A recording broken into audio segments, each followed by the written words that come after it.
Alrighty, automotive enthusiast friends from all around this great big blue marble, you've done it once again. You've hit the play button on yet another... Kevin, another accelerated episode of V8 Radio. Accelerated.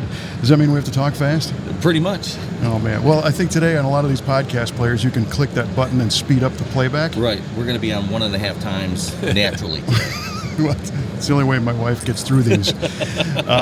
Yes, another accelerated episode of the V8 Radio Podcast. I'm your host, Kevin Ostie, joined as always by our esteemed co-host, Mr. Mike Cuball Clark, and our very special guest, Mr. Mike Spagnola. Hey, good morning, guys. Good morning, and we're coming to you from the PRI show in Indianapolis, and our friends at ARP have allowed us to occupy their space to record this on site, so we appreciate that. And as you know, we like to start every episode with an automotive trivia question. Did you get my text, Mike? I did, but I didn't do anything with it.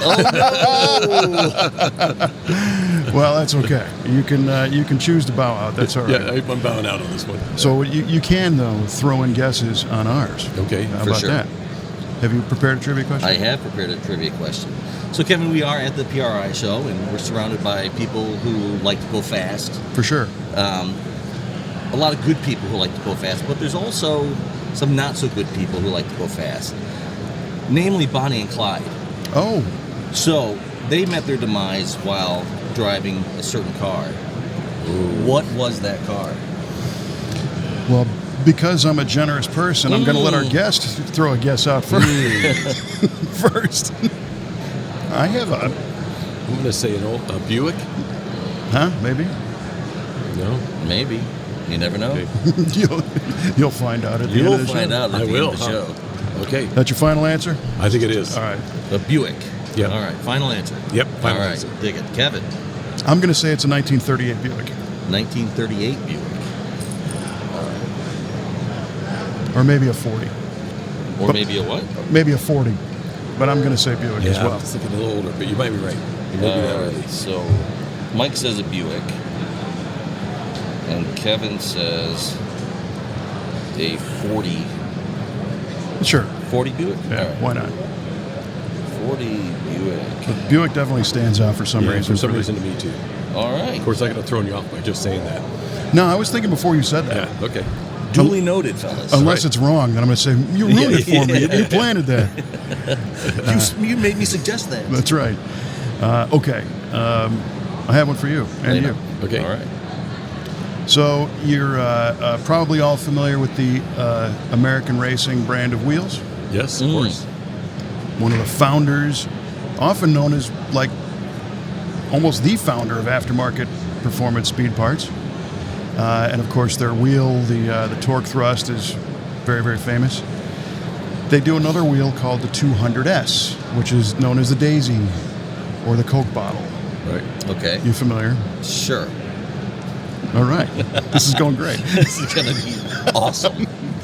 Where did the 200S get its name? Ooh. Wow. Because I'm generous, I'm going to give our guests a chance to answer first. Thanks for throwing me under the bus. You there, got Mike. it. You got it, Mike. The 200S. Yes. Gosh, I have no idea. And I had those wheels on my 66 Barracuda. Uh-huh. Everybody had a set of them. Man. The 200S. Yeah. So knowing the nomenclature of a lot of the American racing products, if there's a letter, it stands for something. You know, like 200 mile an hour super sport. ooh. Well, that was my guess. Yeah. 200 mile an hour. I'm probably way off on that one. Well, it sounds good. Sounds great. That's your final? That's my final. All right. And I'm purely pulling that. It's okay. That's what we do around here because there's nothing to win, so don't worry about it. Oh, you should have told me that at the beginning. I would have said a Tesla or something. Right. What's the 200S Yes. stand for? Where did it come from? What does it stand for? What is it? Where did the name come from? Yeah. Oh, boy.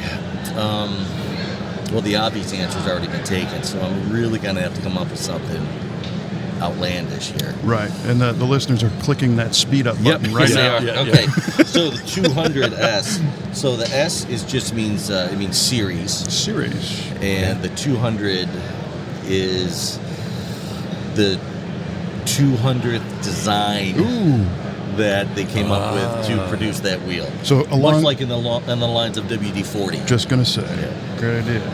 200 design iteration. That's a good pull, Mike. That's not bad. You know, Serious. you got to keep thinking with this guy. At least somebody here thinks. Yeah, right. It's not me. All right. Well, we'll find out at the end of the show. In the meantime, we welcome Mr. Spagnola, the CEO of the Specialty Equipment Market Association. My gosh, joining us in our presence, we're honored. Thanks for having me. Yeah. Exciting, as always. It is exciting to hang out with you guys. Oh man, you need to get out more often. So we're here at PRI, which it's interesting. It's hard for me to articulate exactly the relationship because it's kind of an arm of SEMA. It's kind of owned by SEMA, but it's its own deal. Yeah. We purchased PRI about 10 years ago, but we really wanted it to be its own thing. We didn't. People said don't SEMA-ize it. Make sure that it stays its grassroots, its racing heritage, it's what it does, and so we've tried to preserve that. We really have tried to make sure that it stands on its own. We do what we call a lot of common kitchen things, where for example, accounting and legal, and some of the arms of SEMA are shared with PRI, but it also goes its own way in several things, like this PRI show. And this show's awesome. It's amazing, isn't it? Yeah. It's we were holding our breath a little bit over the summer. But it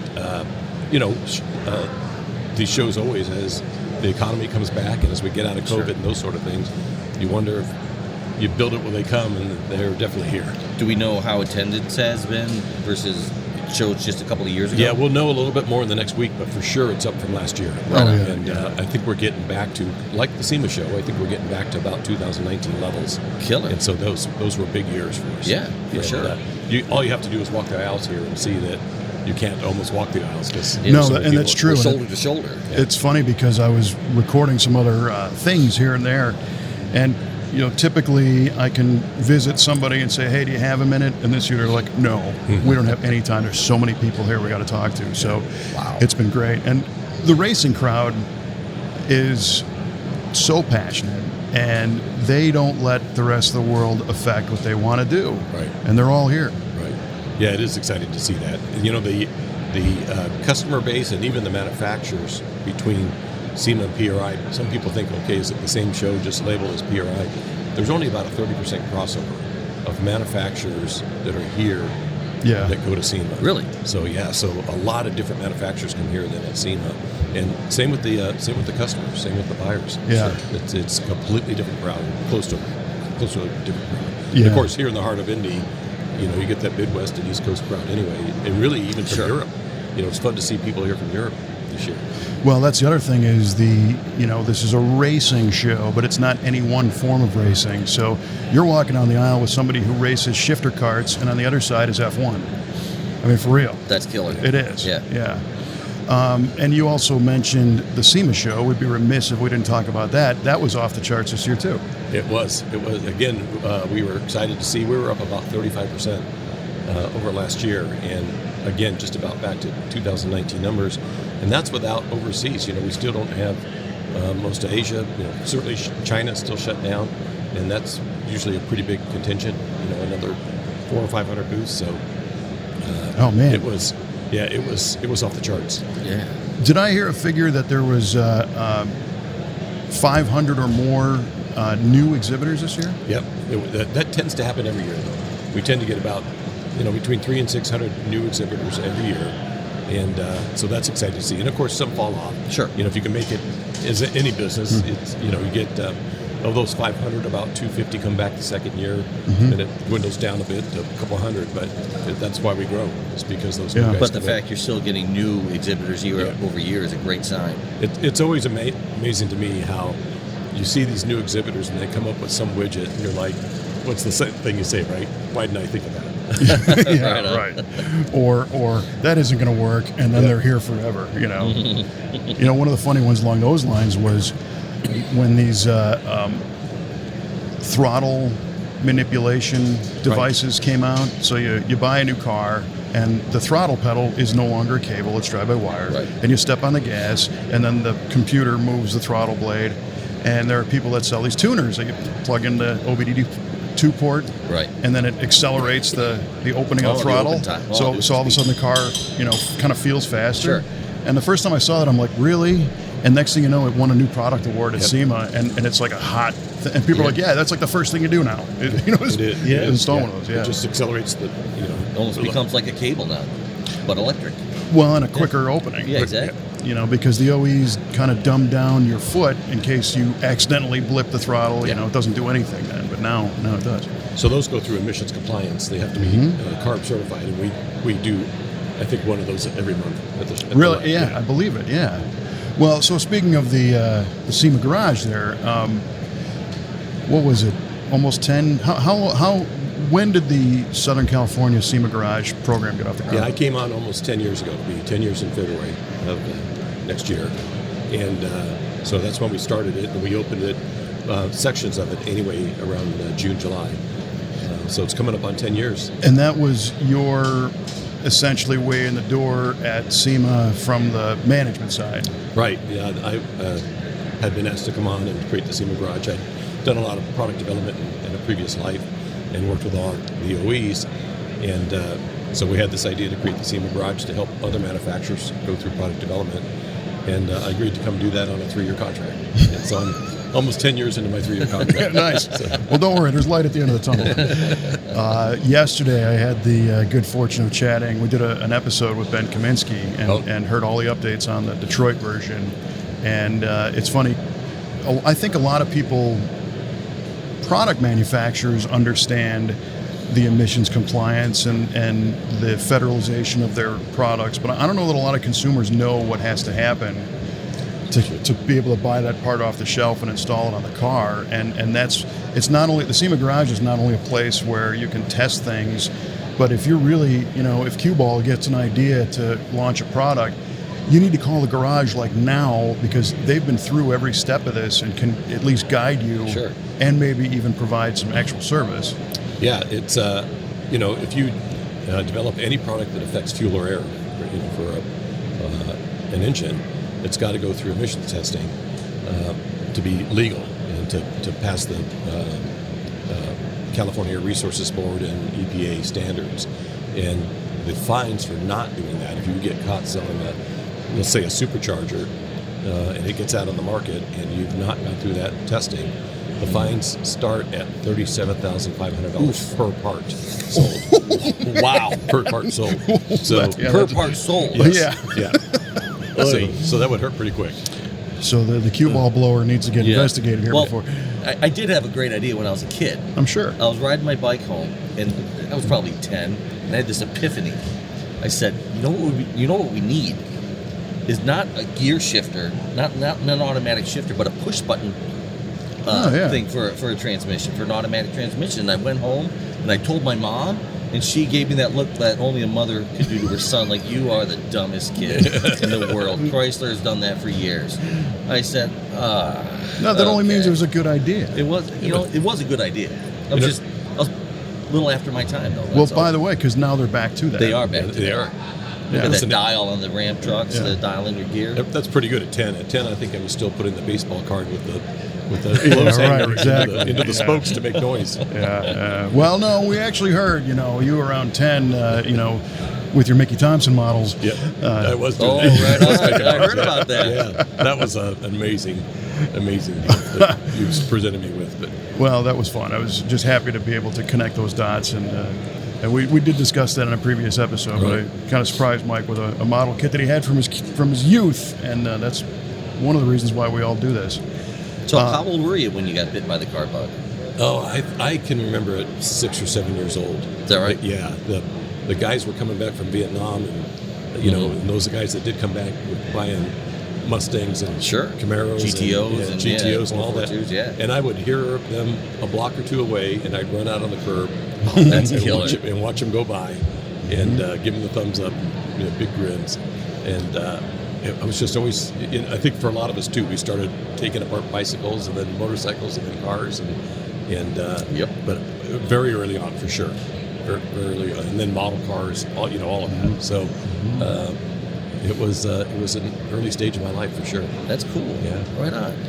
Now, You use the term that you've been in product development and all this kind of stuff before getting involved with SEMA, but I don't know if a lot of people know kind of your story of career-wise, some of the stuff that you've done.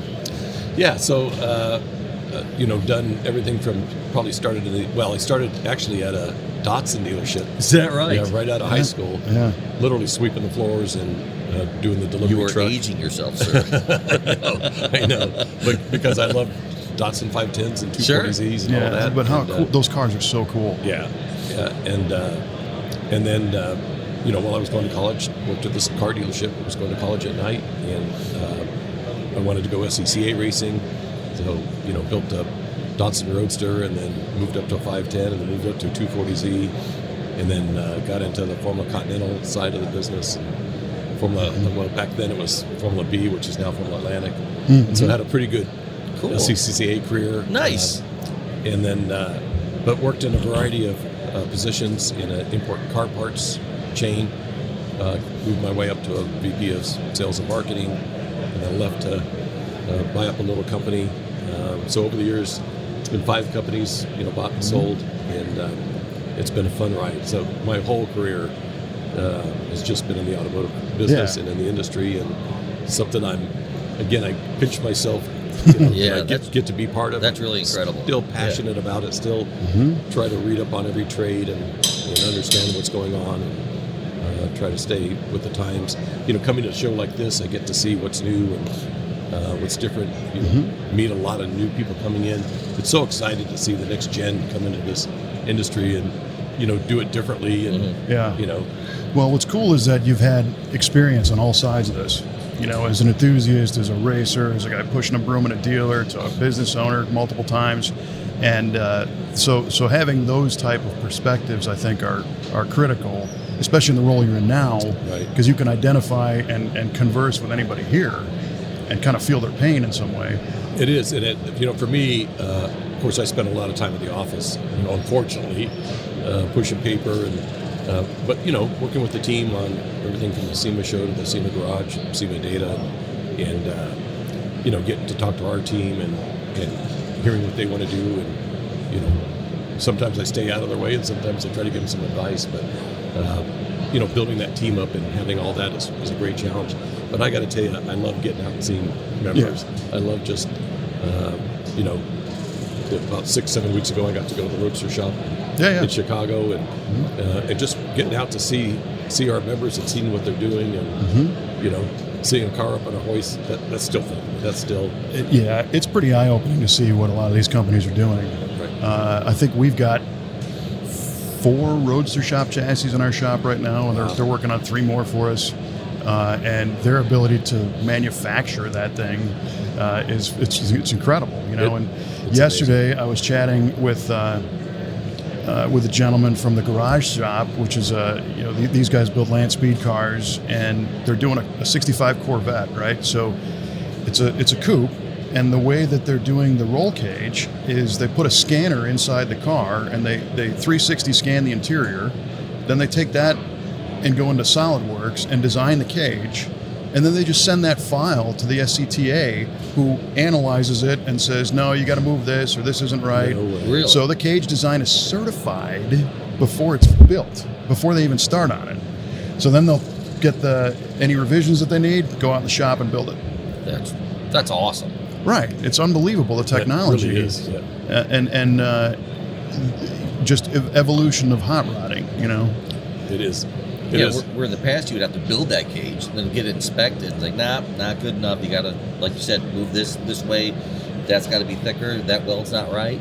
Well, and if you think do about it all over again. To use that specific example, first you got a bunch of guys scratching their heads about how they're going to put a halo bar in a Corvette, Right. So how that. But then if you don't get it right, what do? You take it to Bonneville, fail inspection. So you just burned all this time, all this money to get there, and you can't even run. So in general, we were having this discussion because there was some concern, even when the SEMA garage got going, that the technology we now have would take the soul out of building things. It would take, I mean, we can scan anything now. If you can see it, you can scan it. And then once you've scanned that, you can put it in CAD. And then from there, you can 3D print it and test your model. And there were people that were like, well, that takes the soul out of things. That we've scanned a different engine going into a different vehicle, and we scanned the engine bay, and we've done all that in CAD to make sure that the engine fits and where do you build the cross member, all those sort of things. But I got to tell you, I think it's just improved. Every year that we go to the SEMA show or we see new builds here, they just get more and more incredible. I mean, they are not only pieces of art, but the engineering and the technology that goes into them are just absolutely gorgeous and faster and safer and all those sort of things. So I don't think it's taken any of the rawness or any of the cool factor out of the build. In fact, it's just somebody still has to weld that cage together, right. And do the handwork to make it all work. It's just now they can get there a little faster, and at the same time, if you choose to do things in a traditional way, all analog with nothing, that's awesome too. Sure. There's nothing wrong with that. No, for sure. But the for example, the Battle of the Builders at SEMA, I mean, it just gets absolutely more and more beautiful and crazy and wild. And when you think it's not going to get topped, somebody trumps somebody, and you build something like this year. Incredible. This year was off the chain with the Ring Brothers truck, if you will. They basically smashed an F1 car into a 48 Chevy pickup truck, and holy cow! Yeah, the whole you can't even describe it. If you took a Formula One chassis, that type of suspension, all carbon fiber, monocoque, and then the top half was a chopped 40 Chevy pickup truck. I mean, wow, it's crazy. Yeah, it was crazy. You're right. It was like a Formula One car underneath. Yeah, and I think that was one of their goals. Was to try and do that. So it had the tire, it had the it had everything. It's funny when you talk about some of this stuff, and I think you don't have to understand it all either. I think some people feel pressured, like, well, I don't have that scanner, or I don't have an autoclave to make carbon fiber thing. And it's okay. You don't have to. You can still contribute to the industry. Make cool stuff. Yeah. I still work out of my home garage. I've got a shop, but I work out of my home garage. And there's no lift. So, I'm on the ground underneath the car at times, putting a transmission back in without a lift. Brother. Speaking of that, you built a car for SEMA this year, or heavily modified one, that new Z. Tell me about that. Yeah, that was a bit of a thrash. So I've had a SEMA car? No, a thrash? Right. You're doing something wrong, Mike. Every year I say I'm never doing this again. Every year I say I'm never doing this again. This was actually fairly easy. It wasn't a Resto-Mod 69 Mustang like the year past, but this year I had an opportunity to buy one of the new Nissan Zs. And I've got this, because of my years at Datsun and racing them and all that, I've got a bit of a Datsun collection. So when I saw the new Z at SEMA last year, I put one on order. And it came in a couple weeks before the SEMA show. And then trying to get product for it was not easy. So all the product came in the Tuesday before the SEMA show. And we went to town and put a set of Brembo brakes on it and KW suspension and Negretti exhaust and a bunch of pieces and parts and got it to the show on time. And even tried to set the suspension levels and all that was kind of a last minute thrash, but relatively easy build. I'm anxious now to put a few miles on it and then start to do some engine mods. Carb legal, of course. Absolutely. Well, at least you know a place where you can take it and find out. So on that platform, that's a clean sheet, right? Suspension's out of a 370Z, so that made it easy to get suspension for it. But new twin turbo motor. The car's 400 horsepower to start. There's guys already pushing them up over 600 horsepower. I can imagine. And so, I'll probably be somewhere in the middle, maybe keep it around 500, just to get some drivability out of it. But it's a car that'll get you in trouble with a big smile on your face. But not with the EPA. Yeah, no. It handles great, and it's kind of my daily driver right now. Nice. So, yeah. Could you have imagined back in the day working on a Nissan or a Datsun Z car that was street driven 500 horsepower, keep it mild. Keep it mild, with brakes that are people, you'll see 1,600 horsepower now out of street cars, but people don't realize what 5 to 7 horsepower, 5 to 700 horsepower is. I mean, it's a handful. It'll get you in trouble. I think a lot of, and so you mentioned next generation, which I love. I love how a lot of younger people have now grown up with factory 400 horsepower cars, 500, 600. Yeah. So when you tell them, oh, look, you know, there's a 375 horse Chevelle, they're like, who cares, Yeah, right? deal. That's junk. And they have no idea what it took to make 500 horsepower even 15 years ago. Right. you know? To be streetable. Right. Yeah, right, and legal. Yeah. But I think that's great. You still can't beat the sound of Oh, no, yeah, an older V8. for sure. Just- But but your son's into it too, full on. Yeah. I have three kids. Andrew, my oldest, and then Mary, my in the middle, and then, Mikey, my youngest. But Andrew and Mikey are both in the business, which is fun to see, and fun to watch them grow up and do what they do. Andrew's in the off-road side, and Mike's in the kind of the tuner side of the business, and they come home with new stories and fun things, and then sometimes it's like, you know, Dad, I'm having this issue, and it's like, yeah, I've seen that 20 times. You know? Right. So, yeah. But you know, sometimes they take my advice, sometimes they don't. That's how it is. Which is what's going to happen. Yeah. So, but it's fun to watch them in business. It's fun to watch them grow. I really try to let them be on their own and not influence them too much, because I want them to learn on their own. I want them to see what they're doing. I don't think it's always healthy to have Dad's help or watching over them. You know, they gotta break their knuckles once in a while too. So, but they do a great job at it. And then my daughter's a stay-at-home mom and raising 2 young boys, and which I get to go, you know, tease and put a lot of sugar in them, and then hand them back to them. Well, take them for a ride in your Z. Yeah, Get them bit on the car thing too. But we got 4 grandkids, and all 4 are car enthusiasts. Awesome. I got to tell you, they are absolute. My oldest grandson is 6, and he's racing motorcycles. So, Really? Yeah. That's And winning. That's killer. I got to tell you. Oh, right. So he's not just riding. Yeah, no, he's winning. Yeah. So. Yeah, that's great. I talked to a guy yesterday. It's a family where we'll call him grandfather and grandfather's brother. Grandfather went to Bonneville for the first time in '61, and his brother went for the first time in '69. He was supposed to go in '6, but then had this little Vietnam thing happen, so he couldn't go to '69. So they've been racing there since then. The next generation is, probably my age, and he's been racing at Bonneville and drag racing and has records. His sister also has a record. Their 3 kids all have records, and grandfather's wife at age 69 said, I want to play. So they built her a car, and she's got records, on the Salt. And, I asked the third generation kid, whose name's also Michael, very popular around here, what it's like, what do your friends think? And he's like, yeah, a lot of them just don't get it. And I said, have they ever been to the track? And he's like, well, no. And I said, that's the thing. And he said, when he saw Speed Demon go by at mile 3 at, 380, 400 miles an hour, he's like, that's what I wanted to do. Yeah. So to your point of getting the kids in the car and as early as possible is what's going to, hook them and show them how cool and fun this stuff is. Yeah, my problem is we go out and do track days now, and my 2 sons beat me by several seconds a mile. Oh man, it's not very good. I got to tell you a funny story. I was walking through the hall yesterday, and there was a husband and wife in front of me, and you could tell they were kind of arguing a little bit.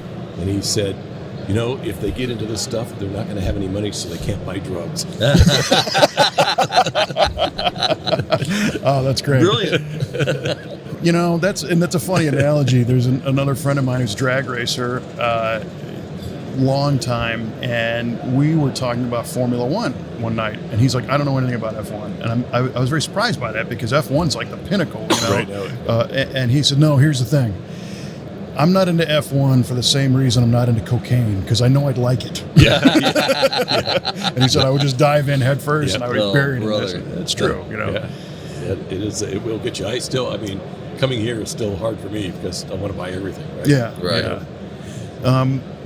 When you were talking before about racing the 510 and those cars, one of the coolest things that I've had a chance to do was actually at SEMA Central a couple years ago, and did about a 15-minute interview with Peter Brock, and heard the whole PRI racing story and Wow. his evolution from GM, working on Corvettes, to Shelby, and then to the Datsun side of things.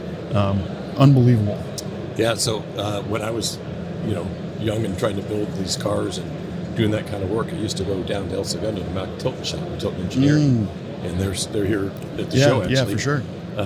But I would go down there and almost just hang out to see if a John Morton or a Pete Brock or one of those guys would show up, because occasionally they will. I never got to see him, but I'd hear stories with other guys I'd race with that they were at the shop. And I always missed him, but I did get to know Mac Tilton pretty good, and he took me under his wing a little bit and kind of helped me with what I was building. And then some of the guys at Nissan Datsun back then kind of took an interest as well, and ended up giving me a body of white to build one of my cars. And so I got to know those guys, and took their used parts when I could. Sure. And, yeah. I remember Mac sold me an old fiberglass seat out of one of the original 510 race cars. Cool. Because they were upgrading, and that was cool for me to have. I always wondered who sat in that seat. And, for sure. and, Right. And which tracks it ran on. But that was cool. But Pete Brock's he's come to the garage a few times, and it's always fun to hang out with him. Absolutely. And I don't know how well you know that story, but after the Shelby years, Pete was a designer, but also an engineer and a racer. So he's another one of these guys that got everything about the car. And Shelby, Ford kind of pulled out of their, they did the Le Mans thing, and they're like, hey, move on. And Shelby's like, okay, everybody go home. And Brock got involved with Datsun at the time. And Datsun's like, yeah, we're going to put our Z car on the track and go clean house road racing everywhere, because we want to sell cars in the U.S. And you win on Sunday, sell Monday. Right. And Brock said, what would be more amazing is if you took the boxiest, most pedestrian-looking thing you have and go win with that. And that was the 510. And that's how those little sedans became such hot race cars. They put everything in them, and then they're cleaning house. And it was just like, this shouldn't be happening. Right. What is going on here? And go buy a good 510 race car today. You're going to spend a minimum of $50,000. Oh, yeah. Holy cow. Yeah. Wow. A friend of mine, where I grew up, a few blocks away, first had a showroom stock Camaro. So it was a 95 1LE car. Yeah. And it was 6-speed manual, 350. And he did a little bit of work to that. And we go, road racing on the O'Hare 90 Mannheim interchange Cloverleaf, Yep. And we would go through that at 65, 70 miles an hour. It's a 25 posted thing, and I'm like, this is unbelievable. Well, he trades that and comes home with a 510, and it's this tiny little loud buzz bomb box, and it's bright green with a cage. I'm like, what are you going to do with that? And he's like, get in. Hold my beer. Yeah, right. Oh my gosh, that thing was insane. It was so much fun. Yeah. And he used to race at Road America and all of the Blackhawk and the Midwest tracks and stuff. It was cool. Now, without getting too far into the political side of things, there's some stuff out there that I'm hoping maybe we could shed a little bit of light on, because sometimes I got to make it clear. I do work for SEMA. I don't work for SEMA. I'm not a SEMA employee. I'm a contractor, and fortunately you guys allow me to show up every year and do whatever I do. But I follow social media a bit, and I see people and comments and stuff, and I think there's a lot of air that needs to be cleared on certain perceptions of things that SEMA and PRI are behind.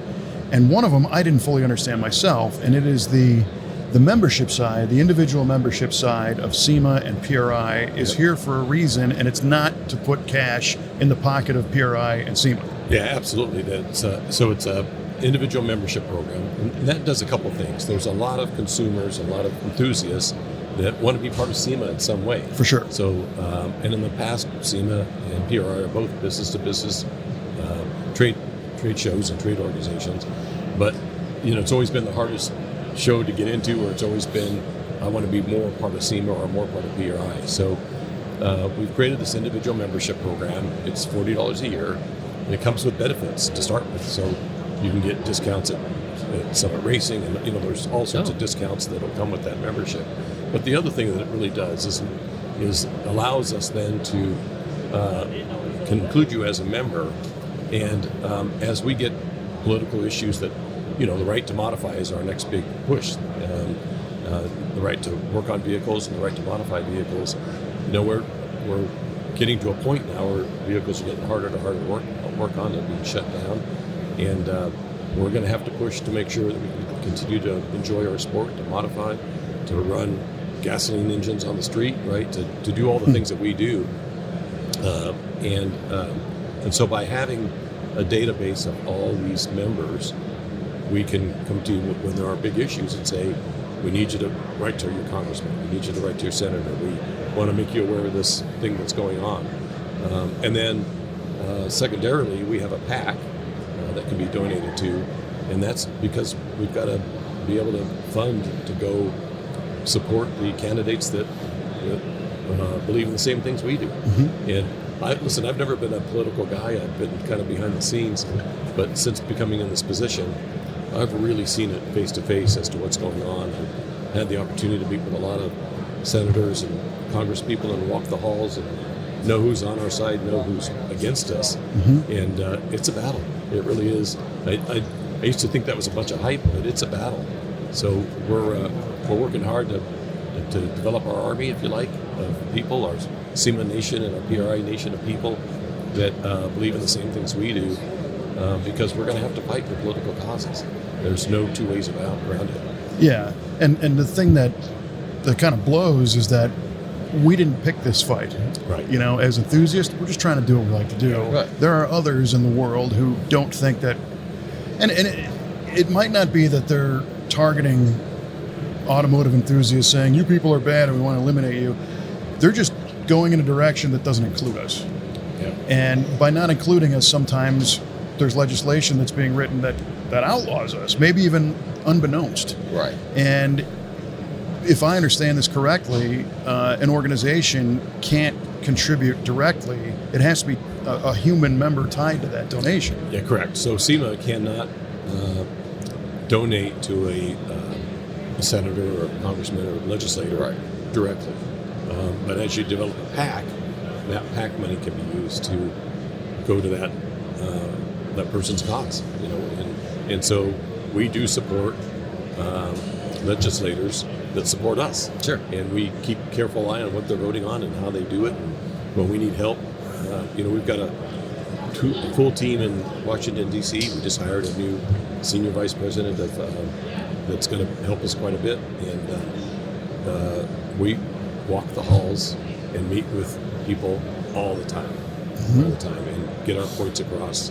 We've got some here. There's some local congressmen here in the building today that we're taking around that believe in what we're doing, and we're showing them around the show. They're all waiting outside for us to get finished here, so they yeah, and you look, there isn't a business organization that doesn't have to do this today. So for sure, yeah. And again, it's unfortunate that we have to, but stuff's happening beyond our control that we need to be aware of. All the time. There are new rules and regulations that come out daily, and we have a staff member that just reads what's in the pipeline that could get voted on, and so that we can comment and understand what's going on and dig it down onto it and really understand what's going on and decide whether or not you're in favor or oppose it. And I learned this past year at the SEMA show from one of the staff members that, and if I understand this correctly, all the donations and all of the memberships are essentially audited. Yep. So if the SEMA PAC financially supports a candidate or something, that donation is audited to see where that money came from. And if it doesn't say, oh, that's the $40 from Mike Cuball Clark, then it's a red flag. So these memberships are incredibly necessary to provide that fair legal approach. Yeah, there's even limits. If I wanted to donate to the PAC, it's a maximum of $5,000 a year. So it's not like, if I'm some rich bazillionaire, which I'm not, but if I was, I can't donate any more than that per year. And there's rules and regulations against that. Yeah. Now, earlier you said that you thought a lot of this was just hype. And, initially, like when the RPM Act chatter first started to happen, we were all like, oh, wow, look at that. This is a thing. And then time goes on, and we're still saying, yeah, support the RPM Act. And I think a lot of people are getting a little bit jaded to the urgency of this because nothing happens quickly. It doesn't. Right. Well, that's Congress. one thing I've learned. It's like, watching the sausage be made, right? It's it takes time. I mean, when there are thousands of bills that go up, every year, we're lucky right now. We're still in the last 1%. It's going to get voted on here pretty quick. So Nice. We're working through the language of it. We're hopeful that we hear something soon. It could be that it doesn't get voted on, but we think that there could be a vote here in the next couple of weeks. So we're all in this waiting game, which kind of blows. We're in a show where everything's about going fast. Mhm. And we Yeah, don't like to sit still. Especially people like my wife. It's like, get it done. Yes. Oh, but boy. what it takes is that continuing support. Yeah. And a cool thing that you mentioned before is calling on members and others to reach out to their local legislators in their state. SEMA and PRI make that really, really easy. If you go to the website, you literally pick the drop down on what state you're in, you fill out your name, you can click a button for basically a pre-written letter that you can modify and hit send, and it goes right to your legislators. Huh. Yeah. You don't have to break out the pen and paper and think about what you're going to say. It's all right there, and you're free to change it however you want. Sure. But I do that periodically, which is good. That sort of stuff helps. The letters definitely help. We do contribute where we can. We're not some big super fund pack, but we contribute where we can. But we've got a team that meets with these guys, talks to them, makes sure that they understand where we're going. I've been in those meetings. Sometimes they agree with you, sometimes they don't. So you can tell which ones don't because they'll him and haw and find a polite way to say, "Well, look at this." And, For sure. But Sometimes with a middle finger. yeah. But we're lucky. We've got bipartisan help. We've got Democrats and Republicans that understand our cause. Let's face it. A lot of these guys have racetracks in their backyards. They have consumers in their backyards that are car enthusiasts. But we got to tell them. Sure. We got to remind them that, hey, in your district there are 62 SEMA manufacturers or PRI manufacturers in your district that are bringing X amount of jobs in, that are contributing, that can vote for you or against you. I mean, quite honestly,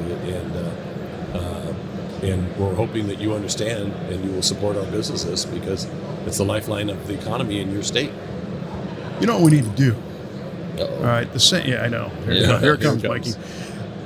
Earlier when we were saying how you get the kids hooked by giving them a ride, Yeah. you need to have a track day that invites all the legislators to have a ride. People that would never think to get in a car, put them in an electric one, and just spin them around a track and say, have a fun day. Can we scare them while we're doing it? For sure. Yeah. But it's a fun That's part of scare. the fun. Yeah, right. Yeah. And I fully believe that it doesn't matter, and I'm just going to make up some generalization, but say you're a school teacher in a city where you don't even own a car and you don't interact with any of this stuff.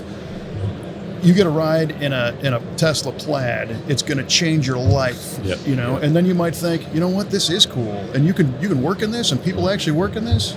We actually did that. I like it. Several times at the SEMA show in the drift cars out front. Yeah. So as legislators come in, we put them in drift cars. And But a lot of those people were already the choir. they were. Yeah. For sure. See if there's is there a track in DC or up and down the National Mall, do laps. What do you think? We could just shut the streets down and do Right. it. Yeah. The F1 guys We know how need to to shut form a streets committee on this and then make it happen. down. Yeah, no Great kidding. idea. So, talking about the SEMA show once again, there's some fun things coming for the consumer side. Yep. Again, as we, the SEMA show's been the hardest show that everybody wants to get into that can't. And that's been the gripe for years because it is business to business. But we recognize that. We recognize the SEMA brand has, a lot of influence and people want to come and enthusiasts want to come. So for 2023, we're going to have SEMA Fest. And it'll start on Friday.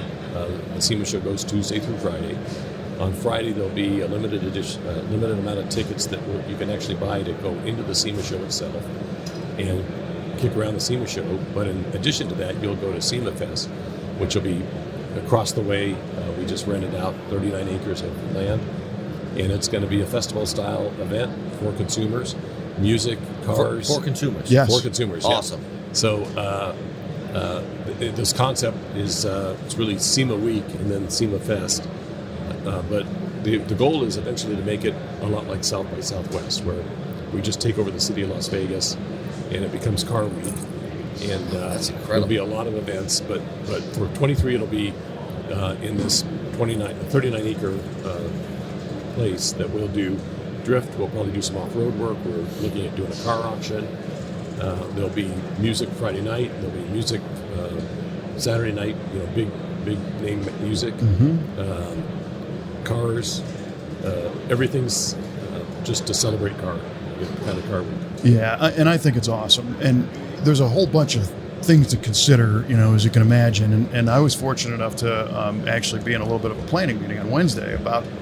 They let me in for some reason. Yeah, but, they didn't let me in. That I know. They knew I'd probably be taken. Someone had to hold the coats. Yeah, right. I didn't say I participated. But there's a difference between the B2B show and a consumer show. And every consumer that, every hot rod enthusiast and race enthusiast and car enthusiast wants to get in the SEMA show to see the stuff. And I think a lot of them don't realize that there's a lot of not fun things that happen at the SEMA show.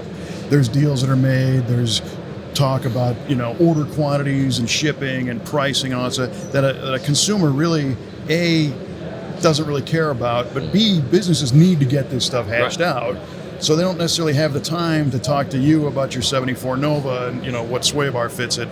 But by creating a consumer side event and maybe bringing some of those exhibitors over, plus having all of the fun things to do, this is really a great thing for consumers to. And I don't want them to think that they're getting SEMA light. Right. They're not getting the SEMA show because they're not getting the stuff that they don't want to be in anyway. Right. Correct. And then, so today, you have the SEMA Ignited event where after all the cars leave the show, they do the SEMA cruise, and a bunch of them go to Ignited, and there's a party there Friday night. That's kind of like the intro to this. SEMA Fest is going to be far more of a destination type event that you'll want to come from New Jersey to come spend a day and a half or the weekend at, as opposed to Ignited, which is only a few hours, and people, don't get, the full experience. So it's going to be really cool to see how it comes together. Yeah, this will have craft foods, again, drift, probably do some off-road stuff, a car auction, car show. But you can imagine as this thing grows that, we'll invite the Mustang Owners Club and the Ferrari Owners Club and the, people will come out from all over and drive with their clubs to come in for a week of car week, SEMA week. Yeah. And then it's tied, possibly at the front end with an NHRA drag race, a NASCAR race potentially. Formula One will be right behind us, backing up right behind us. So it's just going to be the Concord at Wynn. Concord at Wynn as well. Yeah. So you're right. So that it's just it's going to be, and you got hotel space there. You got roads that are clear. You got all those sorts of things that just make Las Vegas. Oh yeah, and there's some gambling too, I guess. Sure, there's shows and stuff. There's buffets. The real show will be watching all the cars cruise in. Yeah. Well, but I think some of the overspill of that is people do go to Vegas just to go to Vegas, and this might be a thing where it's like, oh wow, we didn't know this was happening, but we're going. Yeah. Yeah, and it's a good time of year. Most of the racing season's done. It's a good time of year in Las Vegas. The weather's good, typically. But I can envision over the next couple of years, car clubs driving in, cruising from thousands of miles away to come and be part of this week-long celebration of everything cars and trucks. It's not going to happen anywhere else. Right. That's the thing. This is for real, and it's going to be a special thing. So you're going to drive your maxi van out there. I'll drive my GTO. There you go. We'll be part of the SEMA Fest. Yeah, right on. I got to figure out how to get it in. You're the witness. Yeah. I did get the wheels. You got them. They're in the bed of my truck here. Heck yeah. Yeah. Right. Love it. Speaking of which, they are American racing wheels. Are they? They are. Are they daisies or what are they? They are. They're not. But that's interesting you bring that up because our listeners are all waiting with bated breath to know the answer to our riveting trivia questions. So, All right. I appreciate all the updates, Mike, and taking the time. But now we're going to get down to the real business. All right, so I asked you fellas, what car was Bonnie and Clyde driving when they were gunned down? Right. And Mike just said, the Buick. Nice, to the point answer. Kevin said, 40 Buick. Well, unfortunately, guys, that's not correct. The correct answer is a 1934 Ford Model 40B. Wow. Four-door deluxe sedan. The B stood for Buick. What's that? The B stood for Buick. Stood for Buick. Okay, so you're both right. Congratulations. Nicely done. All right. Okay, fine. Okay, so I asked you gentlemen, where did the American Racing 200S style wheel get its name? Right? It's also known as the Daisy and the Coke bottle style. And cue ball, well, Mr. Spagnola said 200 mile per hour is a 200 Super Sport, which is a great answer. And cue ball said it was his 200th design iteration, and it's the 200 series was the thing. Well, your Spags is pretty close. In fact, I'm going to give it to you because it was at the time advertised to be guaranteed good over 200 miles an hour. Okay. Wow. Yes, and the S stood for satin. It was a satin spoke. Oh, man. But one of the reasons why this question came up is I've had American Racing wheels on the brain because I just got a set for my van. But also, it was an evolution of the Libra wheel, Right. which was popular on a lot of Datsun race cars back in the day. And so there you go. Very cool. So Mr. Spagnola wins, Mr. So it was not Q-Ball. the 200th iteration. It could have been, No, but not. no. Okay. Okay. Possible. All right. Well, I was closest to the pin, I guess. Yeah, Yeah. you Yeah, were. you were closest to the pin. You get the nod. Okay, Nicely all done. Yes, there you go. But way off on the Buick. Yeah, well, we were Sorry, both way you off. shake on that one. Yeah, but that I one remember you hit now pure. that you said that before. As you said it, I was like, that's right. I knew that at one time. Yeah. He was giving me a hard time yesterday as I walked through the show because of you, by the way. Oh, really? Yeah. He goes, "Oh, look, it's the mayor." Yes. Yeah. The mayor's seat. Mayor's SEMA. Far from it. Well, again, thanks for joining us. I know you're a busy man, and it's great to be able to take the time in our little forum here. So appreciate that. Thank you. Trying to support you guys. You guys have been great supporters of SEMA, PRI, and all the stuff we're trying to get done. And thanks for letting us get kind of our message out. Always, What we're trying to anytime. do. It's good for all of us. So, All all right, man. Well, if you enjoy this kind of show, hit that subscribe button, and a new episode will magically appear in your inbox, just like that. And for Mr. Mike Q-Ball Clark and Mike Spagnola, I'm Kevin Ostie. Thanks for listening to V8 Radio, and just keep going fast. Yeah. Or 200. They're 200. There you go.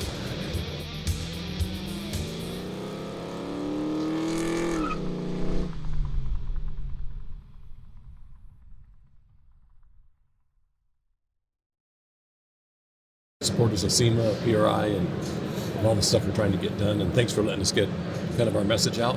Always, What we're trying to anytime. do. It's good for all of us. So, All all right, man. Well, if you enjoy this kind of show, hit that subscribe button, and a new episode will magically appear in your inbox, just like that. And for Mr. Mike Q-Ball Clark and Mike Spagnola, I'm Kevin Ostie. Thanks for listening to V8 Radio, and just keep going fast. Yeah. Or 200. They're 200. There you go.